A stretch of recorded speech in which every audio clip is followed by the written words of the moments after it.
News Day continues here on One News Now. I'm Charles Lejano. Metro Manila mayors are set to meet tomorrow to brainstorm on improvements in their COVID-19 response as cases continue to spike. On One News is the Chiefs. MMDA Chairman Benhur Abalos says the Metro Manila Council is coordinating with the Interior Department and the PNP for stricter implementation of health protocols.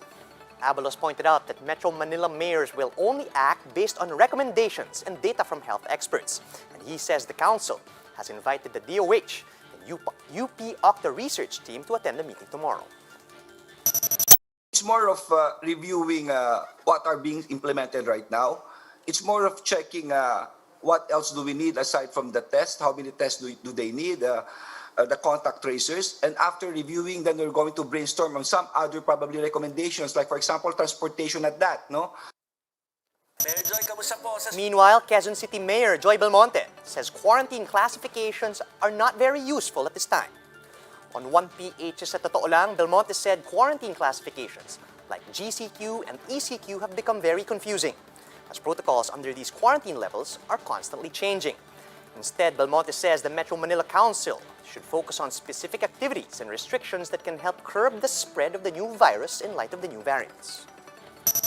So actually, yung mga original ECQ, MECQ, GCQ at MGCQ, iba na ang kahulugan ngayon. Kaya nga, sabi ko, medyo nakakalito na rin kasi pag sinabi mong GCQ, parang yung original GCQ, hindi na rin naman yan ang tinutupad na GCQ. So I would rather just talk about it in terms of what are we restricting, what are we allowing, how many people, it's appropriate, etc. For certain types of activities.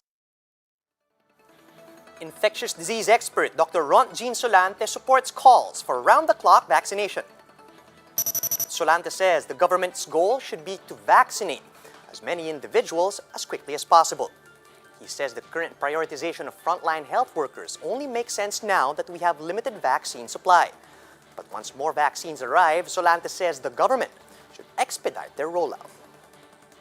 If you look at other countries now, like US and Europe, they are vaccinating as many as possible as they can. In fact, they're using pharmacy, drugstores, and other non-hospital-based vaccination centers, including the other centers that they are inclined to really getting everyone to be getting the vaccine.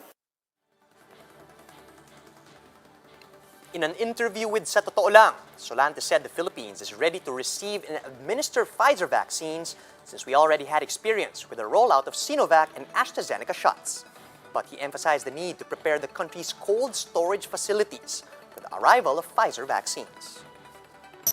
There should be planning first who are those hospitals with the minus 70 storage refrigerator, and then from there it will be implemented.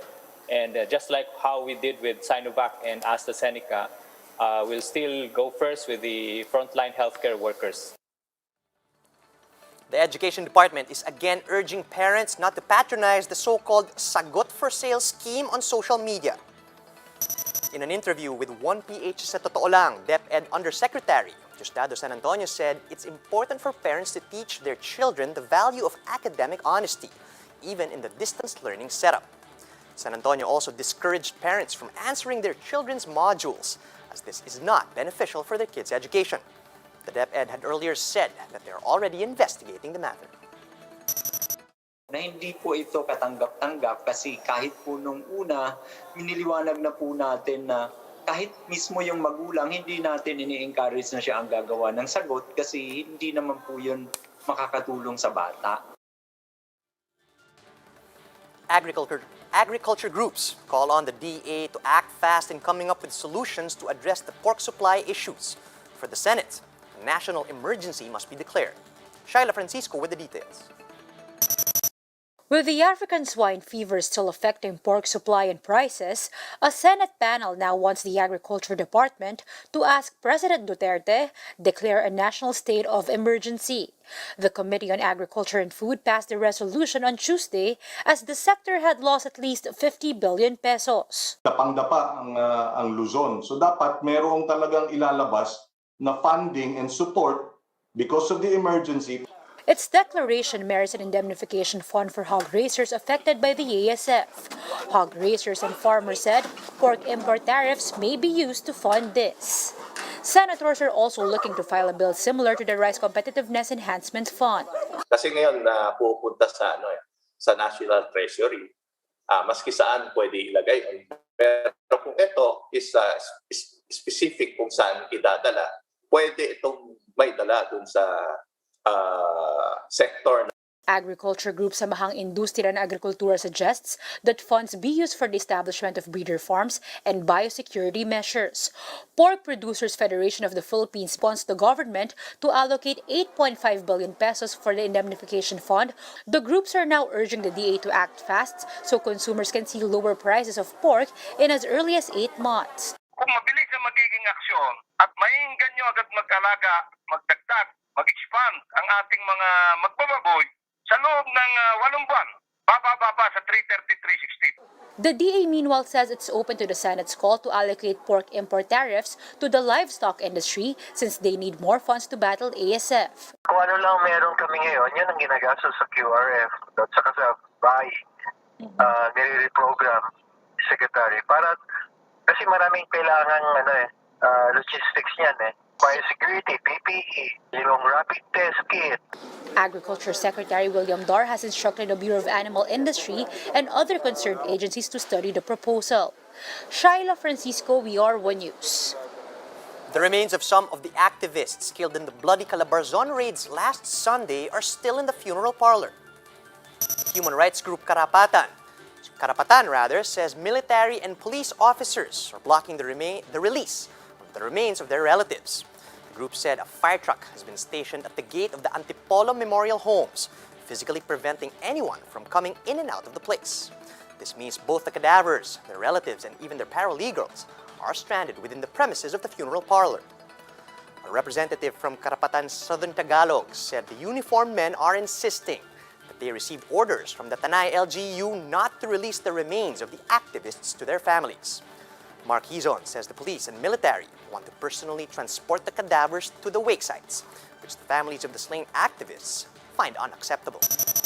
Nadili ng delay kasi iginigit po nila na si Mayor na daw po yung kumbaga yung magbabayad, mag-assist ng funeraria, pupunta sa area, ganun po. Eh alam po naman natin sa sa mga nangyayari, no? Takot po yung mga yung mga dumagat sa mga pulis, sa mga milipo. Kaya po ayaw po ng ng mga dumagat na sumama sa mga pulis at militar. Police spokesmen insist that last Sunday's bloodbath that resulted in the death of 9 activists in Calabarzon had nothing to do with the president's kill order against communist rebels. Mobile journalist Pamela Vasquez giving you a front seat to the story.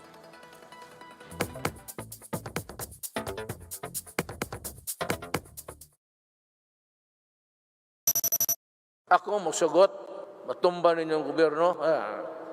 Pag-inkwentro gani mo, magunit ka armas. Patsya yun. Tiwasi. Anong human rights? Just 2 days after President Duterte gave his kill order, authorities conducted their biggest and bloodiest crackdown yet on the so-called enemies of the state. Armed with 24 search warrants for illegal firearms, authorities on Sunday raided the homes and offices of lefties and activists in Cavite, Batangas, and Rizal, killing 9 people and arresting 6 others. In all the deaths, the police insist that the activists tried to shoot it out with policemen. Ibig sabihin po ba, Colonel, nanlaban itong mga taong to? Based po sa report, nagkaroon po ng armed encounter, nagkaroon po ng palitan ng putok between the personnel po natin dito po sa mga suspects po natin. Among those killed was the Secretary General of the militant group Bayan in Cavite, Emmanuel Asuncion. Asuncion was shot 6 times in the office of the Workers' Assistance Center in Dasmariñas City, Cavite. The police say they recovered Asuncion 45 caliber pistol in his residence in Rosario, Cavite, that is a town roughly an hour away from where Asuncion was killed. It is not yet clear what else Asuncion fought back with when his supposed pistol was an hour's drive away. Defense Southern Tagalog spokesperson Char Maranan claims that Asuncion did not fight back and even asked the raiding team to show him a valid warrant before he was killed. The last thing that Manny was able to say was that mga tao rin po kami. He was trying to negotiate. Maranan insists that all the firearms recovered were planted by the raiders. Based on their accounts, no, linagyan no, ng barel yung ilalim ng kanilang kama, pinicturan no, as evidence, tapos umalis din. But in a statement posted on the Calabarzon PNP page a day after the raid, PNP Regional Director General Felipe Natividad claimed that the suspects really belong to rebel groups.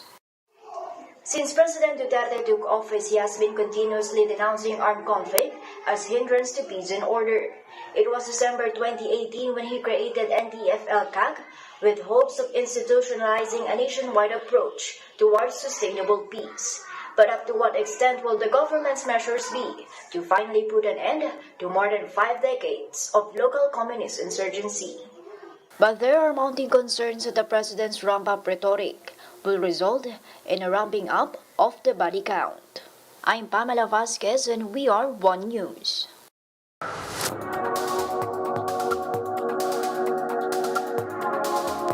Cebu Pacific, which is currently supporting the country's vaccine rollout, says the firm is prepared for slow recovery of the travel sector. Cebu Pacific Air Vice President Alex Reyes discusses how the pandemic has been affecting the airline's business with Bloomberg Markets. Let's listen in.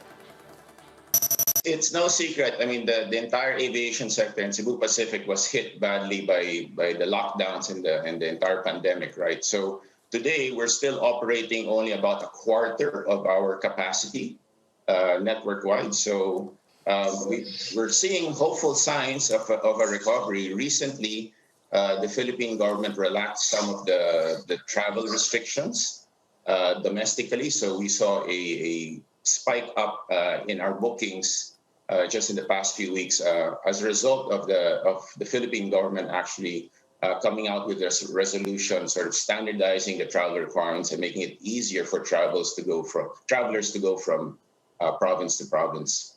Alex, cargo perhaps has mitigated some of these losses. How much has it? And is that something that you see continuing to act in this vein when we do get to a post-COVID world? Yeah, cargo's been sort of the savior for us.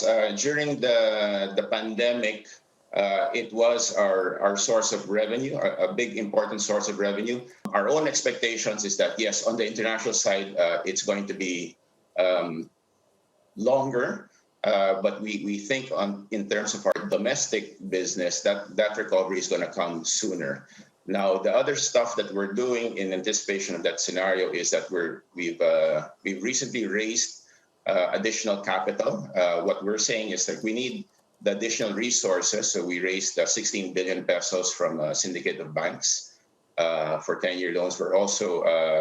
We just completed our offer for stock rights, which should result in about 12.5 billion pesos of additional capital coming into the business. So with that kind of capital raising exercise, that we're anticipating that's going to give us the working capital to move forward. And no matter how long it takes to actually recover, we're prepared for that.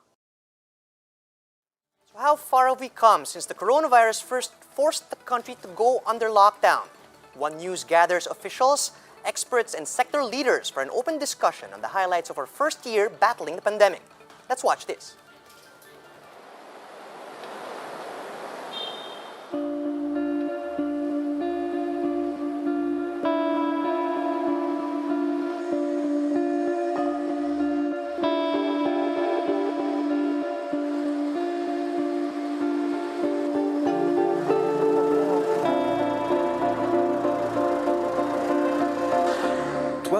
In quarantine.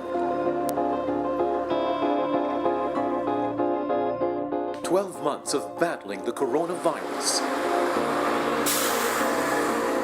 12 months of living in a new normal. This March 14, One News brings together the people who helped shape the way we live in the year of pandemic.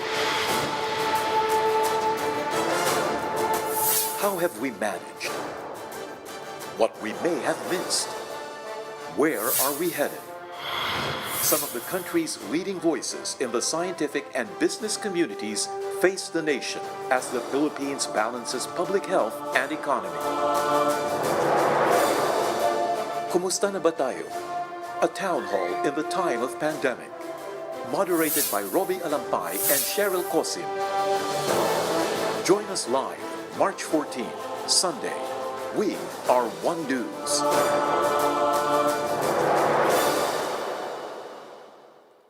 And those are the top stories of the hour. Join us later at 1 p.m. as we continue to monitor the day's biggest stories. You can also catch One News on Signal Play. Just register for a free account at www.signalplay.com and stream One News live anytime and anywhere. I'm Charles Lejano. Mask on, wash hands, and stay safe, Philippines. We are One News.